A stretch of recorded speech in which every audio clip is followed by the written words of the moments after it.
Well, good afternoon, dear ladies and gentlemen, colleagues. Thank you for being with us. Thank you, Sergey, for inviting me.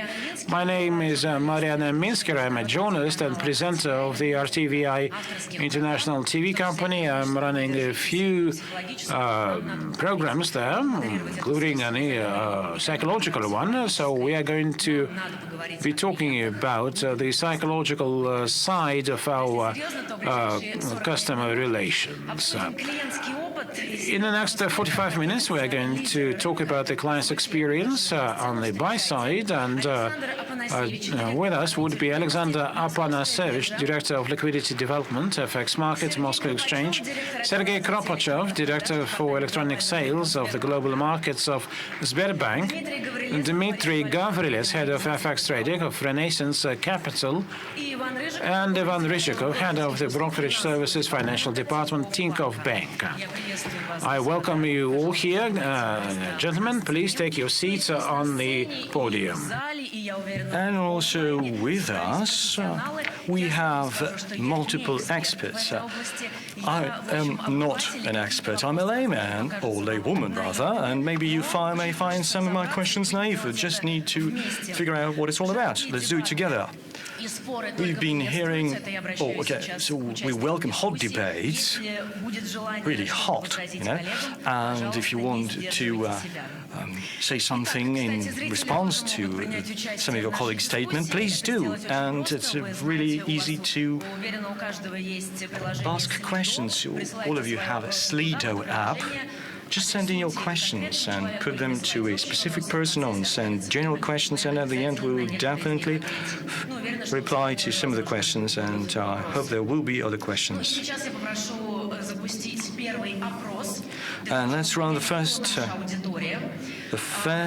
survey to identify who our audience is.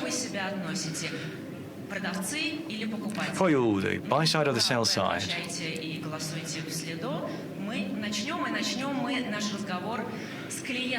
Now let's start with who your customers are. What kind of needs they have? Dmitry, let's start with you. What are the needs of your customers?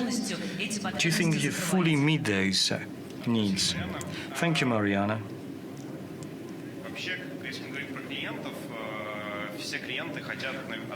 All of the clients want three things at the same time. They want it fast, quality, and cheap. But there are only two options, basically. There are a lot of customers, and each of them picks the balance they want thereafter. There is no silver bullet there is no panacea for every customer. Otherwise, we'd face no competition in the market. We've chose two areas to focus on: quality and speed, or quality and cheap. So we rely on technology and exclusive expertise that we have. If you want something quality and fast, it's very expensive. If you want, again, we come up with a variety of products, and we come up with the right mix. It could be very cheap and quality. Everything revolves around quality. Quality is the common denominator. I believe the common thing is quality. Quality is definitely important. Thank you, Dmitry.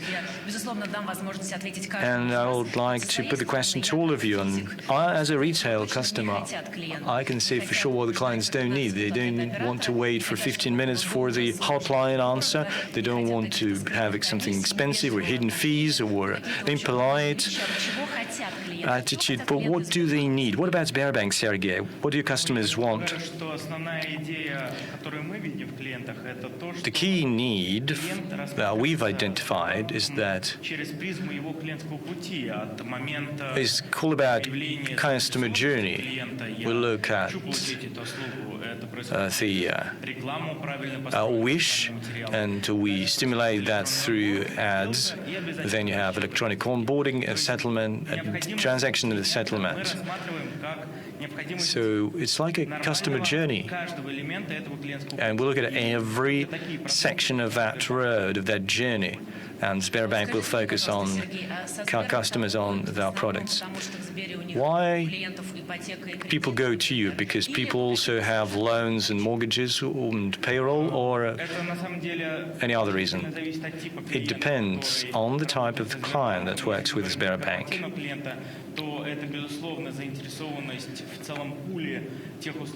And again,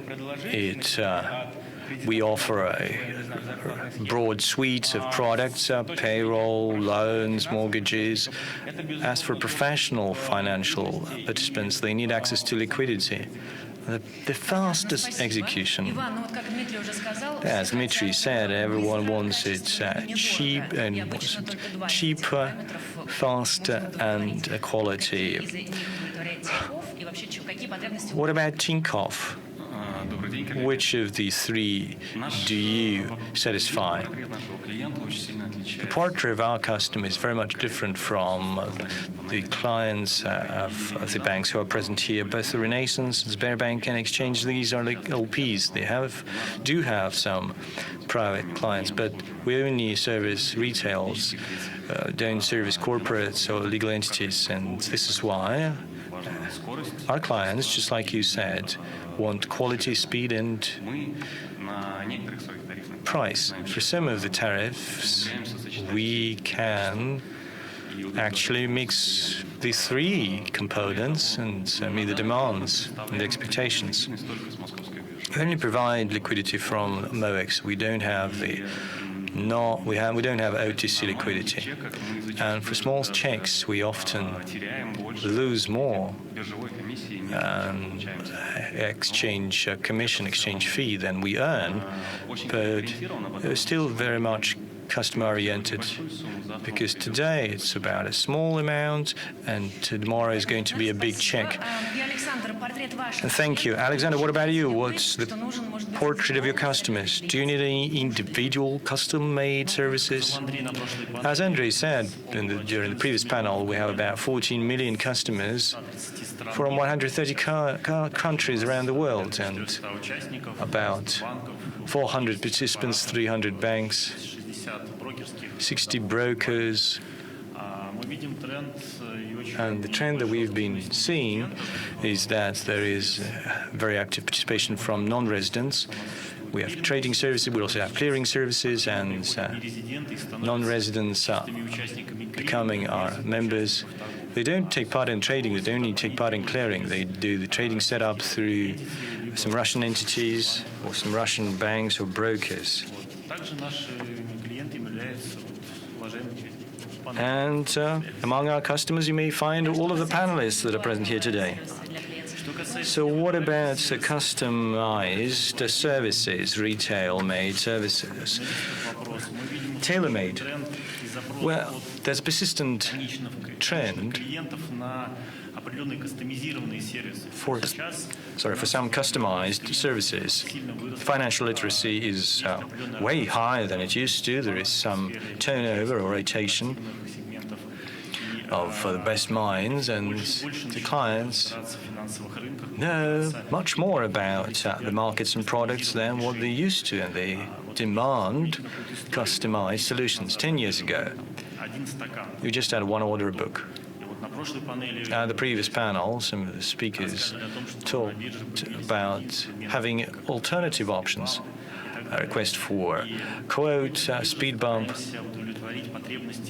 We try to manage the expectations of all groups, not just in our unique order book where you get all the customers, corporates, banks, retails, investors. We also try to go beyond and create customized products. Should it cost more?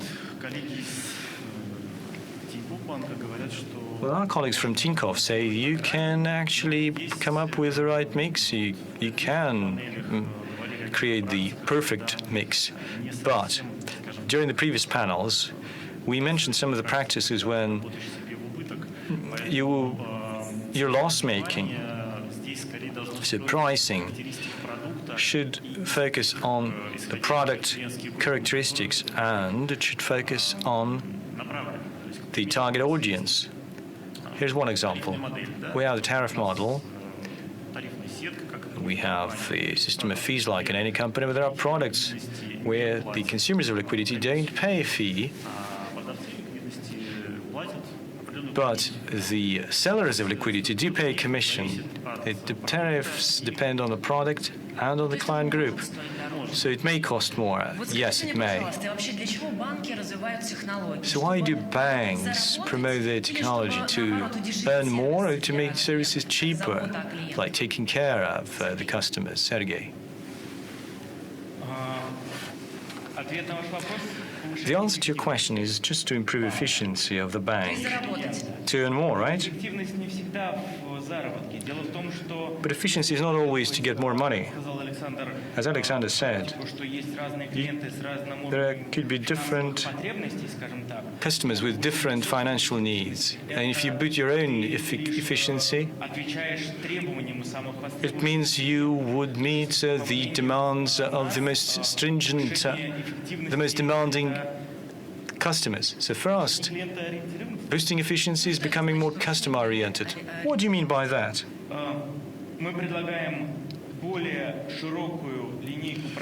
We offer a broader suite of products that is straightforward to any customer. We adapt the names of the product. We make it out-of-the-box solutions for mass customers, and for most fast, sophisticated for the pros. We, become more transparent. So it's like a win-win, right? The bank earns a lot of money, and the customers too. I'd like to ask Ivan. There's an opinion the banks use technology to earn more, to get as much money as possible from the customer. We are all commercial entities, and even MOEX and the banks, my colleagues, we all represent commercial companies, and its main purpose is to earn revenue and profits for the shareholders. So the key goal is to earn money for the shareholders. But let's think of how we can do it. We can't work without customers. Customers are our bread. We need to have some kind of target audience, and that's our clients. If we make the best service for them, quality, cheap, speed, we will beat the competition. So we don't have a goal to get as much money out of our customers, to every penny, to get every penny, every inch. No, we just want to earn more than our competition. Dmitry, what would you say?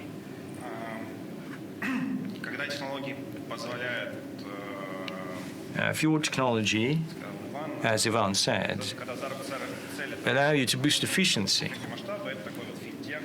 that's a fintech style. It's like a disruptive trend for the market.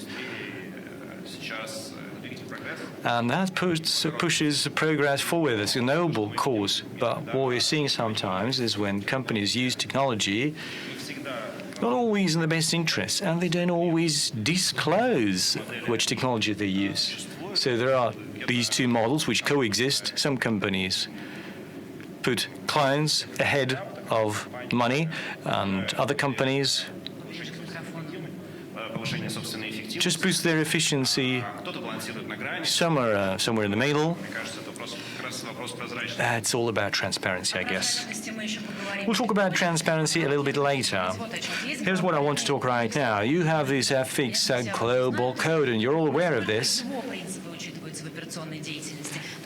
How much do you incorporate those principles in your operations? From what I know, only MOEX subscribe to it. Why? Why have you been so slow? What's wrong? Because everyone signed it in the West, including the buy side, the sell side and buy side. Sergey, let me start. That's a hot topic indeed.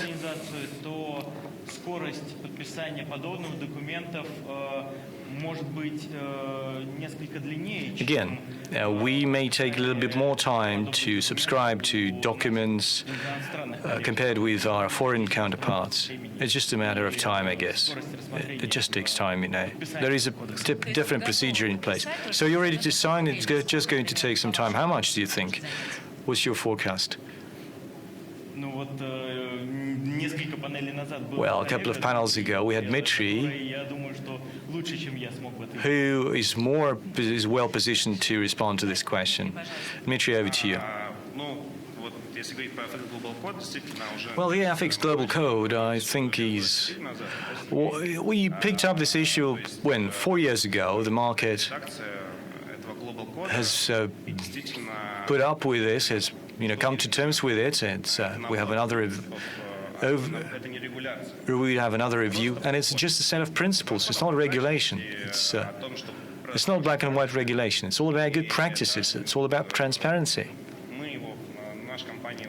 Our company is considering signing it.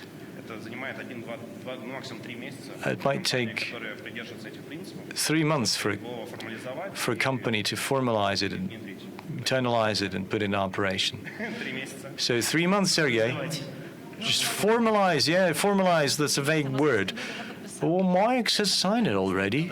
How come? We're just good boys, We behave. I'd like to follow up on what Dmitry said, why we're so fast. In 2017, the Global Code was published in 2018 in June. We signed this document. Now, as I said, we are seeing an increasing inflow of non-residents, and everyone's been asking us, everyone signed, what about you? We want to be a member at MOEX. Why don't you have this status? Why haven't you subscribed? We're still not on this code. This is why we realized we need to sign up really fast. You're good boys, indeed. Okay, if the company follows this code, it just means it's the set of business practices. If you sign this document, it doesn't really take any time, because if the company already follows these principles, it's just a declaration of adherence. That's it. It's not legally binding. So this is why compliance illegal have a soft approach to it. But if there are any challenges, there is a guidelines of how you can overcome it. And sometimes it may take time to overcome those challenges or hurdles. What about Ivan? What about Tinkoff? When will you sign this code? Look, we are a high-tech firm, and it might take less time than Sberbank, but something in the middle between Renaissance and Sberbank. Dmitry was right. If a company follows it, it shouldn't take too much time. But there's still red tape, there is still bureaucracy, there's still a procedure in place.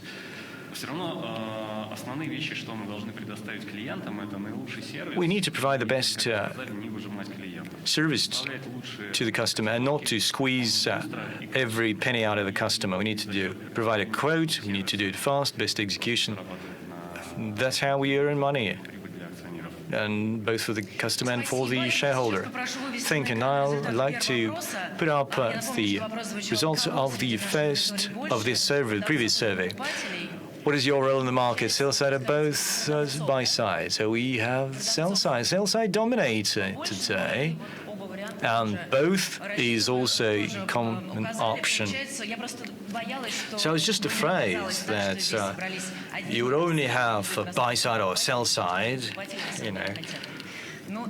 But okay, it's good that we have this shared audience, and now let's run a second survey. What is a fair fee for a cashless FX transactions for individuals? I'd like to ask everyone to respond to this. You could say 0%, you can say 1, or whatever. We'll talk about it a little bit later, but in the meantime, where do you get the best FX rates? ARC exchange or not, or OTC? Alexander, let's start with you. It's more of a rhetorical question. It's best to buy it on the exchange. However, there are a lot of moving parts. What's the volume? What time? Which pair? As I said, we developed by the buy side and the exchange too, and the way to customize the services to the needs of target groups for corporates, for example. the price in RFS would be 1. For a big bank who consume liquidity from our main order books, the up to 1 million, the spread would be just 1 kopeck or 1.5 kopecks. In speed bump instruments, the spread would be half a kopeck for 1 million, 0.75 kopeck maximum. So it depends on the product. It depends on the parameters of the product or the ask. If it's a maker product, if it's a market maker program, if it's an open one, transparent pricing, do you have a model basically that emerges over time, and all the client groups just choose the product that fits them, fits their interests? Sergey, over to you. Well, I'll talk on behalf of corporate, since that's my key mandate. And in case of big lots, the banks would give you a better quote, but I'd like to go back. It's not just about price for the customer, you know? Client buy a service. It's both a price and the post-trade settlement. That's a package. Dmitry, my personal opinion is as follows. The FX market is mostly OTC. Any deal is best to be done OTC. But as Sergey said, it's also about post-trade settlement. How you do it. And in the West, there are a lot of startups and fintechs who provide you a shortcut and access to liquidity that you may also find on the interbank market. It's fast, cheap, and quality. So these are fintechs. And FX quotes are even better than here in Russia at banks. And due to Russian regulation, it's difficult to come up with this product, but maybe it will just take a little bit more time. Well, what about you? I agree that OTC is much more appealing than the on-exchange. But again, there's a question to Alexander. There's still room for improvement on MOEX. Well, for some currencies, it would be quite difficult to sell to the clients. Regarding the fair value, this is the next question. What do you think?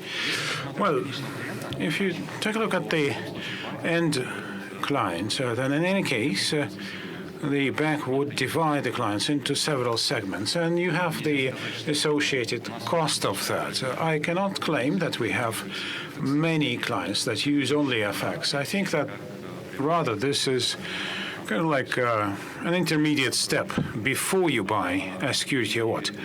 I'm talking about brokerage now, and to some extent we can make some discounts because of our commission, etc., hoping that the clients would make another transaction. But many clients do really focus on FX only, or they use the broker account as a conversion account. That is, they sell one currency and use another currency, convert it into another currency. So we need to really focus on the segment of the client and see the mobilization costs. And hence our brokerage, our broker commission would be changing. Now, regarding bank conversion, for accounts, it might be more expensive. But for large clients, for large corporate clients, whom we don't have many yet now, it would be, of course, to have the OTC FX. It would be more beneficial for them. Now, we don't have really commission there, and the interest of the liquidity provider would be put in there. But the broker service is the cheapest conversion transaction. This is the client's path, and of course it is getting more expensive in the bank. Perhaps you would like to more or less respond to Ivan. Well, Ivan, regarding the liquidity, in soft currencies like KZT and others. So was it something that you were discussing? No. I was talking about the US dollar and ruble, dollar, euro, dollar, etc. That is with the step of 1 cent. We do see that you are quite active there, indeed. But it is very expensive. We do have market makers there and liquidity, and that service was created not as a service to the client to provide the final price, but rather this is a service for you so that really clients would be able to close out their sensor, so to say. That's why we introduced this non-standard tariff. Maybe you can call the numbers. I mean, give us the numbers. Like $1 million, what would be the commission there for a normal transaction and for such a small lot transaction? In a normal transaction, the commission, in the classical one, it is from $8, and in the big one, it is like several times more. For the how many times more? 5 times more.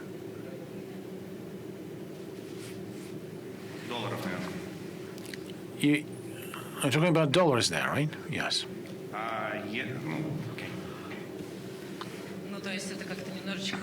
Well, is it going to go down a bit, or what? Why did you choose such a tariff? Like, this is a service, and to us, this is a different load on our systems rather than working in the normal mode.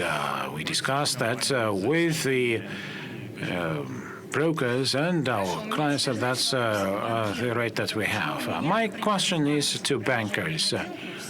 Why in my application I have one rate, one exchange rate, and my friend has another? I actually read a very interesting story on Facebook. I'm not going to name it.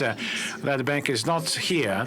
The BankX in the internet bank and in the mobile application for one and the same client would have a gap, a difference of more than 1%. So the question is it like your attention test? How does it come? Why do you have the different rates in your mobile app and in the application? Well, I don't know, I probably would use this, provide you a pragmatic explanation. You have a client who is used to a certain gadget, and despite the fact that the bank is developing more efficient and alternative ways for its clients, then the client still would love to see in that old channel, which is very comfortable to him. And really going to another channel, you may provide a choice. This is one option when you work in one application, and this is another rate that you can have from a different channel. This is why you may have the different rates. It is not like without any alternative, right? The bank can always offer an alternative. You may think, okay, this is too expensive, I should go away and use another channel. So, like I said, this is a test on your attention. I don't want to think it like this. It's probably like a bad job from the client's manager in the bank. Well, I don't know. I'm in charge of broker business, not conversion transactions, but we don't differentiate in our bank depending on whether you have one gadget or another gadget to convert. But of course, segmenting clients is there, and also in brokerage and in the bank business, you may have a higher spread or a lower spread for a particular client. And Alexander, what about the tariffs that you offer for clients, by the way? Well, talking about the bank conversion, it's not about brokerage now, right? It's not what we do right away on the exchange. I checked, it's like plus or minus 20 Kopex, so it's at like 40 or 35 Kopex. Dmitry, Renaissance is not a bank, but you do work with banks. I'm sure you have something to say. Well, yes, indeed. It's not like we have an application with a range of plus or minus 20 Kopex, but we have to compete with our competitors. So we, without really realizing that, we managed to offer very transparent pricing. So clients are coming to get very clear commission, and everything is very transparent and universal for all. So to some extent, this is like the Moscow exchange. By the way, can you explain me this? The difference between buy and sell at Moscow exchange is like half a kopeck, and in the exchange bureaus it is up to 2 rubles. But I don't know, don't you think it should be the same? For corporate clients it's the same. It's maybe a universal question that you are asking. Who would be able to take it up? Sergey, I can see you. Well, again, I'm going to be the first to take this difficult question. Why this margin really so much differs for broker services and bank services? Look, you can compute and try to compute the total cost. How much a client spends on commission fees and how much time is really spent, so that you can also monetize, if you like, and that you can put on your broker account from your current account. But the tariff policy that you have in the bank really provides for flexibility depending on how the corporate client works with the bank, depending on the integration. And if the client is very much integrated, then unlike the common practice, all its financial relations with the bank are minimum in terms of the margin charged. But if not, then of course the bank can really raise or increase the margin. So, meaning that if you are fully integrated with the bank, they are subject to better commission fees than, some non-integrated clients. Well, not exactly so, Dmitry, because we're talking about a comprehensive approach. Do it one way or another, so it doesn't work this way. Ivan, what do you think? Well, I touched upon this subject a little bit, the brokerage, but you need to also remember we are talking about our retail customers. The retail customer is not always kind of like beneficial to go through the broker accounts, because that's why you are subject to taxation. Any transactions on the broker account, regardless of what do you do there, whether you simply buy dollars for rubles and take it out. But first, you can be subject to taxation. So for a client, it would be more beneficial to convert through card accounts rather than having a broker account selling and trading in securities and in parallel in currency. And also, of course, you sum up all your outcomes, and also opening an account for a separate legal entity would not help there. And I'm trying to correlate the spread that I mentioned with the broker commission that we have, and the highest commission that we charge is 0.3%, which is again about 20-21 Kopex per dollar. But that is for those clients that really buy to keep. And that's the strategy that they have. For active clients, of course, we have much lower commissions like 0.25. And the clients have to weigh whether they will be subject to taxation, especially in the beginning of the year, or not, or whether it would be more beneficial for the client to do it otherwise. And of course, corporate clients have certain peculiarities, but retailer customers have also other associated costs, but they are different for corporate clients and retail clients. For a client, it would make no difference. I mean, they go into the same application, but it does matter. Alexander, would you be able to add something else? You know, we are discussing here the conversion for retail customers. But, colleagues, you also have clients, not only retail customers, but you also have corporates, legal entities, funds, and whatever. If you're talking about some direct conversion, then yes, I would agree with what my colleagues mentioned. If you look at this from the point of view of trends, then perhaps I would refer the question back to the panelists. If you talk about end clients,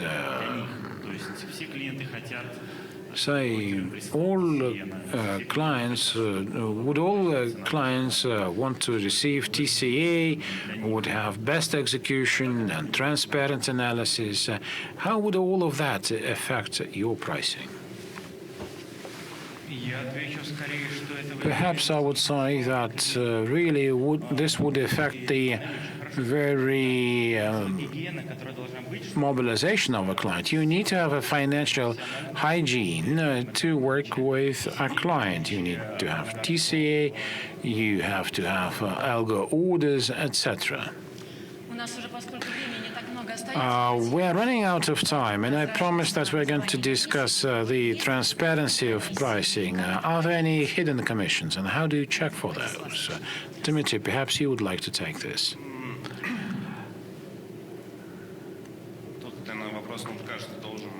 I think that this is something that we need to really decide for ourselves. We don't have any hidden commissions. Everything, this is the policy of my company.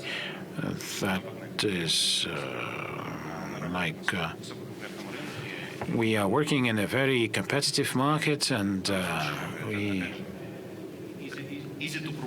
it is easy to prove that we have or do not have those commissions. Other companies might have the case, might have it. I've been a long time in this market, and I kind of know how to really calculate the commission, and sometimes I do see that as part of the deals. We don't have any hidden or latent commissions as part of our broker service. We would have just one lump sum payment from which we take our commission. And so only broker commission, that is something that we have.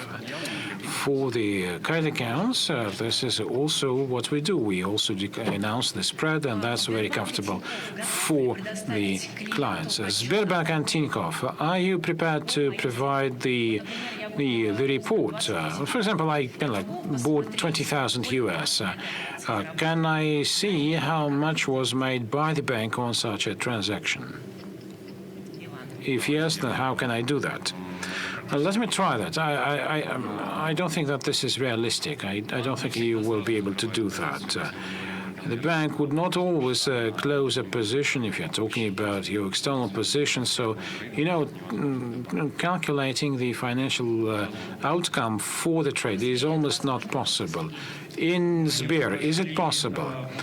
Well, we've followed the way of transparency in working with long orders like swaps, and we can provide the client with the report on how the order was executed. This really adds to transparency. And about your previous question about hidden commissions and about how much money a bank is making, well, here, Marianna, I think that the counterparty there would be a professional, and the price of a mistake when you are investing something into that is very visible. The counterparty would not be going back to you. And it is important to really have good relationships in the market. Sergey, don't you think that fintech would really take away the clients from banks? Well, fintech would take away the clients from banks, or Sberbank in this case. Well, fintech has a big advantage there. Fintech, unlike any other institution, can really test and run various ideas of instruments and what to offer to the clients, and which none of the public or non-public banks can do in testing the various ideas and hypotheses. On the other hand, the client base and the corporate clients and maybe retail clients and counterparty banks would continue to seek to transact with the known bank groups, if you like. Okay, Ivan, let's look at the shares. Tinkoff is closer to fintech than Sber. I agree. Do you think that Tinkoff is fintech? Sure, yes.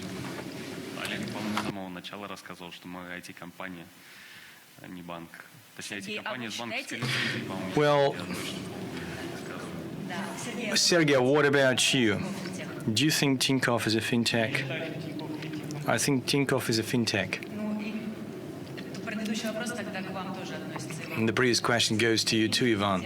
Will fintech take over some of the customers from Sberbank? Fully no. No one can replace classical banks, mainstream or conventional banks. Why not? There'll still be customers who like classic banking. It's all about customers. We target a little bit different audience.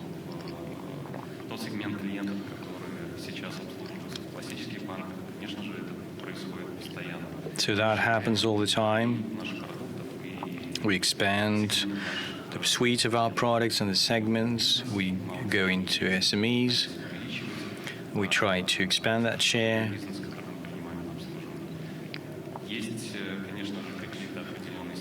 There are some challenges in this way, but we've been trying to overcome them. But we will not be able to replace the banks with fintech. It's just time, Time will tell.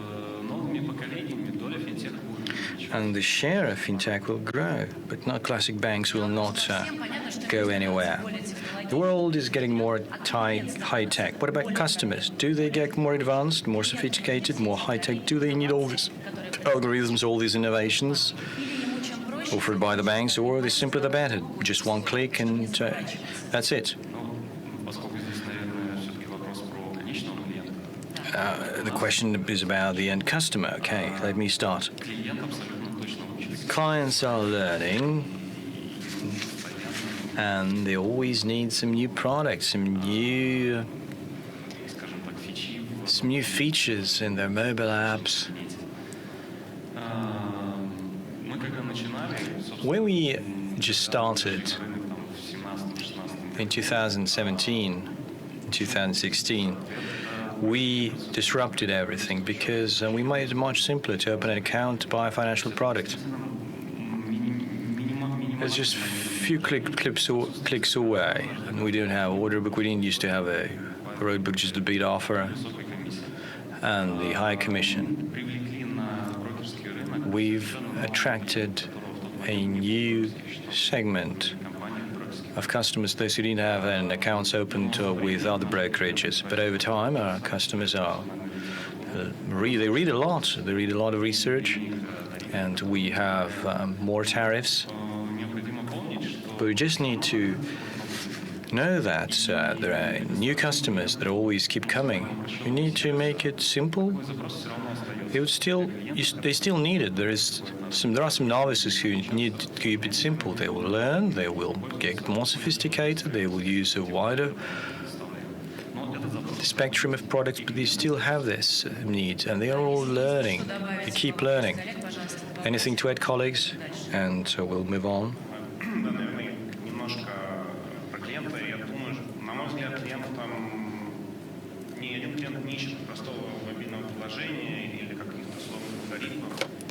Customers don't really need complicated algorithms. One common denominator is that they want to automate the routine. They want one-click solution. That's it for routine operations. Some want to talk a little bit more with their manager. Some don't really want to talk.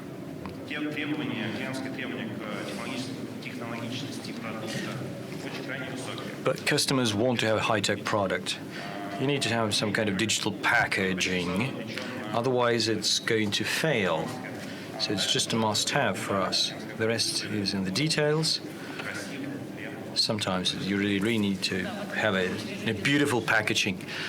Okay, that means you're all on the same side. Looking at the screen, the results of the second survey. What is a fair conversion fee for cashless fixed transaction for individuals? And our audience believes it's 0.01%. Alexander, it looks fine, 0.01. Looks great. How realistic is it? Well, I hope we can lower our broker fees. We have a stand. You can come up to us. We can discuss it. Starting from $1 million. No limits. Yeah, we wanted to. You needed to put a question. You need to put some volume there. What needs to happen so that we can get to this figure? It looks like the tariffs on the stock exchange. FX operations, more or less in terms of processing to the stock market. Take $1 million. It takes more expertise to buy shares for $1 million than to buy $1 million for rubles, just to fix. So these are more or less equivalent in terms of costs. Sergey? I don't have allergy to it. I think it's quite feasible. When? Well, we already have it. We just need to be the customer who can be eligible for this rate. You just need to be the right customer. Ivan?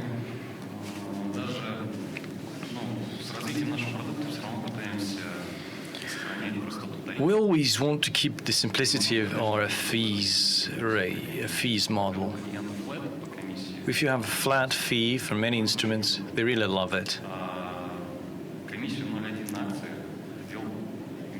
You can't do 0.1 for shares, just impossible. And in FX, we won't be able to reach this figure. Again, I'm talking about Tinkoff. We are running out of time. Thank you. And would like you to give a 1-minute projection for what's to come. What trends are we going to see? How will competition evolve? And what would buy-side need going forward? Financial literacy of the buy-side is going to increase. They'll require more algorithms, complex orders, and they will require not just the quality of the price, but also safety of the platforms from LPs. Sergey? I fully agree with Alexander.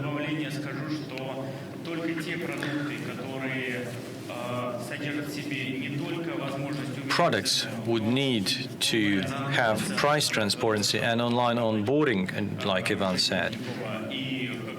Those settlement, adjustment, these products will be successful going forward. Dmitry? Uber service, one click away, nothing new. We're just catching up.